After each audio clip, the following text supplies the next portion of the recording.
पहले तो मैं अपने सारे जितने भी मीडिया के, हमारे प्रिंट मीडिया के और इलेक्ट्रॉनिक मीडिया के आप सीनियर हमारे पत्रकार बंधु आए हैं, मैं हृदय से बहुत साधुवाद और धन्यवाद देता हूं कि आप लोग आजमगढ़ जनपद को अपने कलम से, अपने प्रिंट मीडिया के माध्यम से आजमगढ़ की आवाज़ उठाते रहते हैं। मैं आज पत्रकार वार्ता इसलिए आप सबसे वार्ता करना चाहता हूँ।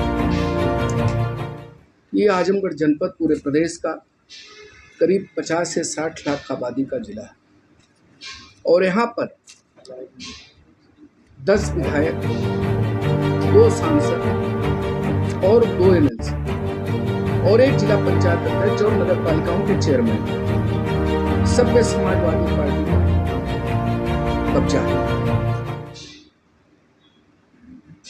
और अगर चेयरमैन का भी मैं छोड़ दे रहा हूँ, नगर पालिका के चेयरमैनों को छोड़ रहा हूँ, जिला पंचायत अध्यक्ष को छोड़ रहा हूँ, अगर पूरा आंकड़ा जोड़ा जाए 10 विधायक का, 2 एमएलसी, 2 सांसद का, तो टोटल बजट आता है 3 अरब 50 करोड़ रुपए। जो 3 करोड़ 50 अरब रुपए आ रही है आजमगढ़ के विकास के लिए, गरीबों की खून पसीने की कमाई, उस पैसे का जो बंदर बांट हो रहा है उसका ये लोगों के पास कोई हिसाब नहीं। ये लोग 50% पे कमीशन खोरी कर रहे हैं। लाइटें जो लग रही है 50% कमीशन।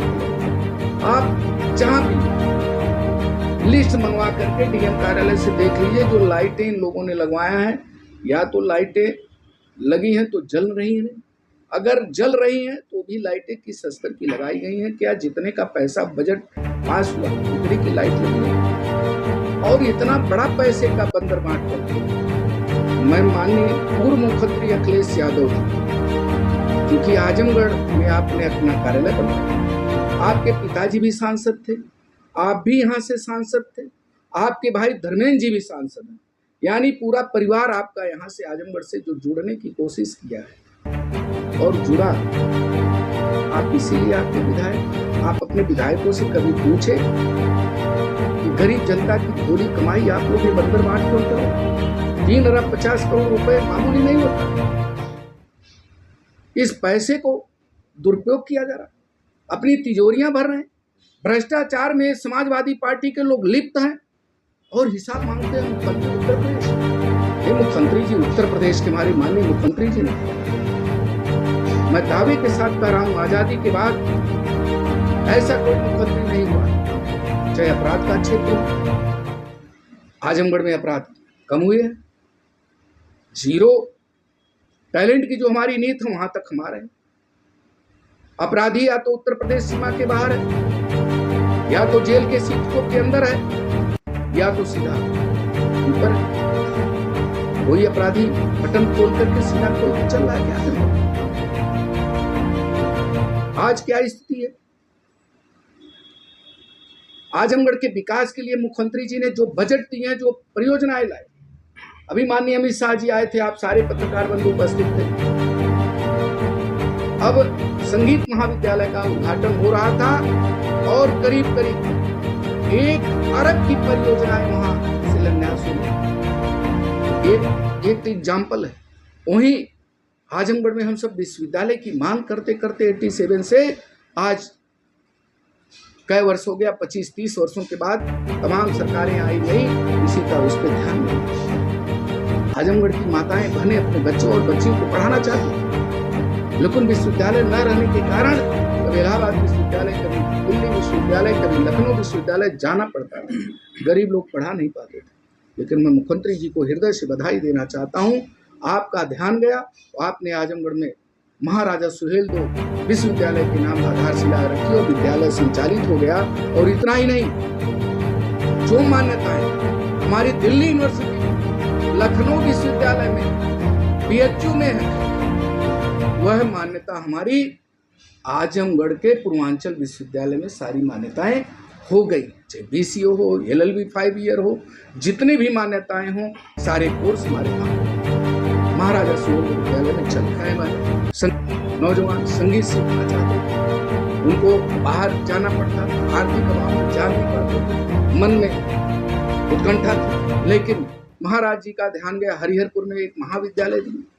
और मैं मित्रों, अभी एक जो सबसे बड़ी, ये तो शिक्षा के क्षेत्र में काम हुआ, जो स्वास्थ्य के क्षेत्र में काम महाराज जी ने किया है, मैं डंके के चोट पे कह रहा हूं, समाजवादी पार्टी के माननीय मुख्यमंत्री तमाम लोग रहे, मुलायम सिंह यादव जी रहे, अखिलेश यादव जी रहे, और सरकारों में लोग मुख्यमंत्री रहे, क्या किसी का ध्यान इस तरफ नहीं गया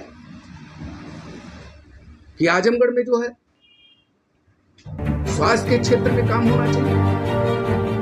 एक मेडिकल कॉलेज की बात लोग करते हैं, मेडिकल कॉलेज टूटने की कगार और उत्तर प्रदेश के सचिव मुख्यमंत्री जी ने कई हजार करोड़ रुपए दे करके वहां की सीट, वहां पे व्यवस्थाएं, वहां पे जो भी कमियां थी, टूल्स वगैरह नहीं थे, सारे टूल्स वगैरह ला करके वहां पे पीजीआई में सारी व्यवस्था को सुदृढ़ किया। सदर अस्पताल में लोग जाना नहीं चाहते, अपराध का बोलबाला मैं तो चैलेंज के साथ था, मिट्टी से लेकर के, अंडे से लेकर के, चद्दर से, मेंटेनेंस, दवाओं से लेकर के किसकी सप्लाई होती थी 8 वर्ष पहले, आप लोगों को खुद ज्ञात होगा, चूंकि आजमगढ़ से करोड़ों करोड़ रुपए उससे लूटे गए थे।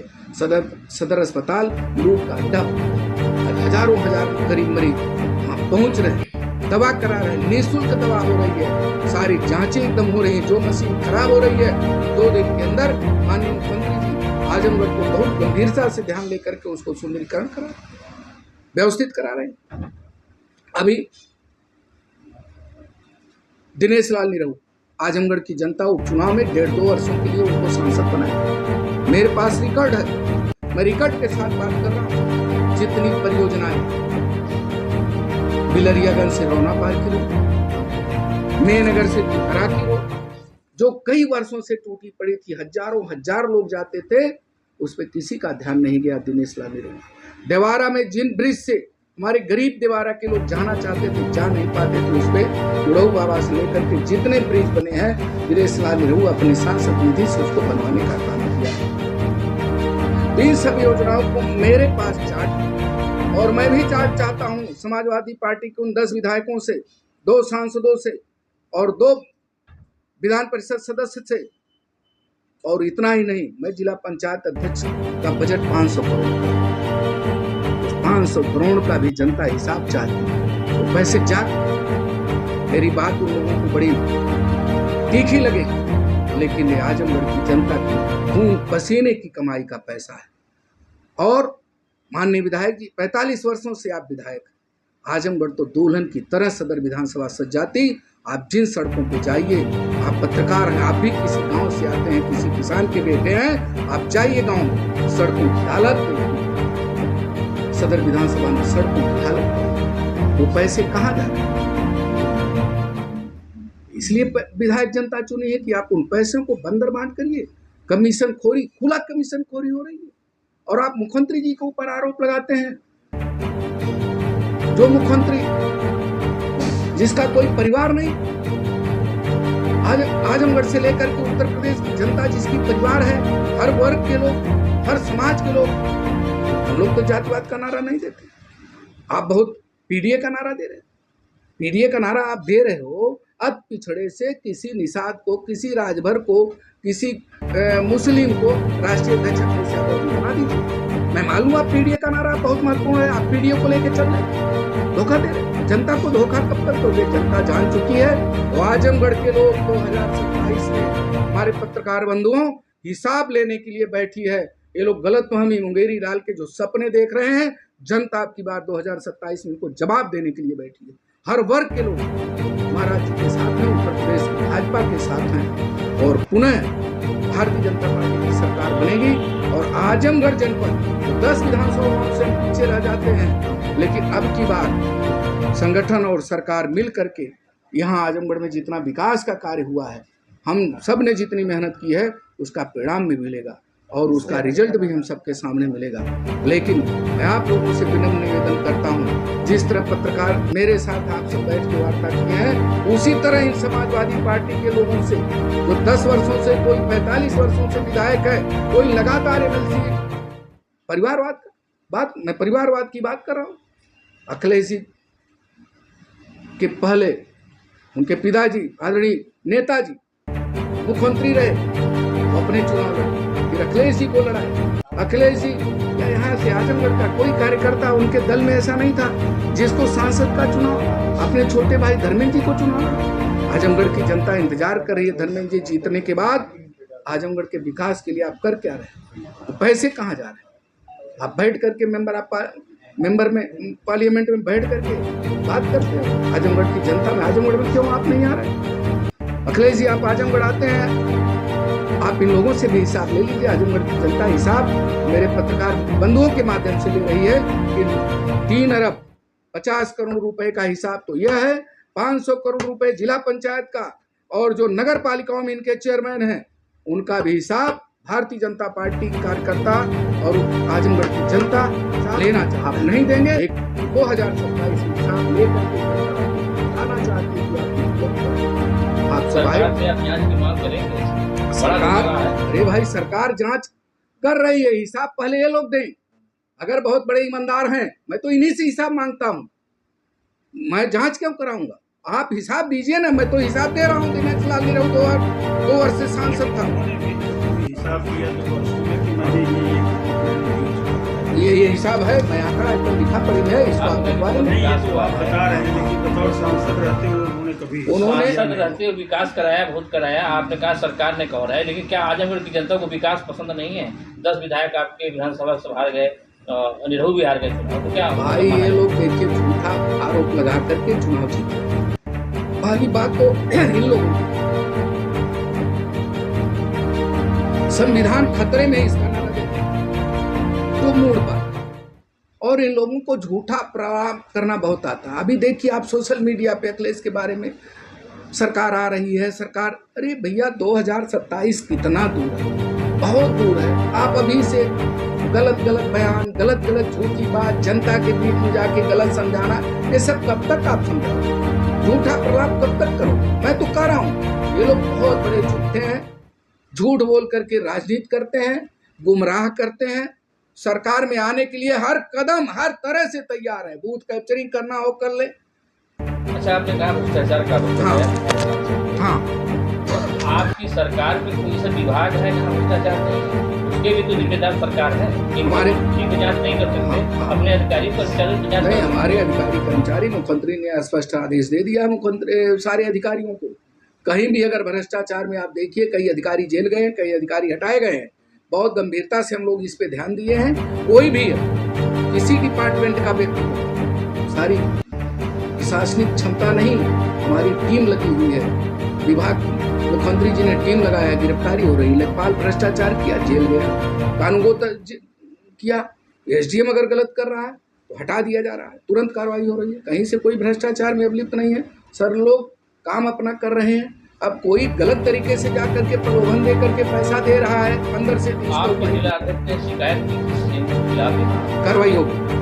क्या कार्रवाई उसकी जांच हो गई है, तो उसकी वसूली हो रही है। जितना भी भ्रष्टाचार किया था मुख्यमंत्री जी को हम लोग दिए हैं, मुख्यमंत्री जी ने स्पष्ट उसकी जांच कर दिया। 2-4 दिन में आपको परिणाम वो आदमी अभी भी पद पे बना हुआ नहीं, पद पे नहीं।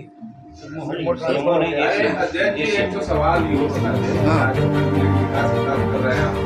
विपक्ष पे आरोप लगा रहे हैं, लेकिन जो आपका विपक्ष है वो बैठा करा कि हमसे पहले पार्टी के अंदर लड़ाई को क्लियर कर ले। अच्छा, आपके ऊपर सीधा आरोप की पार्टी के अंदर मतता है, इसलिए कोई काम नहीं हो रहा। अच्छा, जहाँ बर्तन रहते हैं खनकते हैं, इतनी बड़ी पार्टी देश ही नहीं दुनिया की इतनी बड़ी पार्टी है, वो तो एक परिवार की पार्टी उनकी है, हमारी दुनिया की सबसे बड़ी पार्टी है। तो कहीं मनभेद नहीं है, मतभेद हो सकते हैं तो मनभेद नहीं है, मनभेद है तो मतभेद नहीं है, दोनों है। मिलकर नहीं, विवाद नहीं है, हम लोग मिल करके लड़ते हैं। अच्छा ये बताइए, कोई चुनाव आता है पार्टी का, चाहे बड़ा नेता हो चाहे छोटा नेता हो, आप देखिए सब लोग एक साथ जिंदाबाद करने के लिए, मरने मिटने के लिए तैयार होते हैं, बूथों पे लड़ने के लिए तैयार होते हैं, आपस में नहीं, चुनाव में आपस में क्यों लड़ेंगे भाई? आपस में कोई कहीं से नहीं है। ये हम जान रहे थे, प्रश्न मन्नू जी हमसे करेंगे, लेकिन मेरे प्रिय मित्र मन्नू जी हैं, इसमें कहीं कोई बात नहीं है। हम लोग अभी देखिए भाजपा के बड़े नेता ने आरोप लगाया, इसलिए आपका अच्छा उनके मंच पे मार हो रही है, कौन डिसिप्लिन नहीं आए थे अखिलेश यादव जी। आलमबरी कितने सीनियर नेता उनको धक्का देकर के नीचे गिरा दिया गया, कार्यकर्ता नहीं पकड़े होते तो वो बच नहीं पाते। तो अपना वो देखे, हमारे पे आरोप मत लगाओ।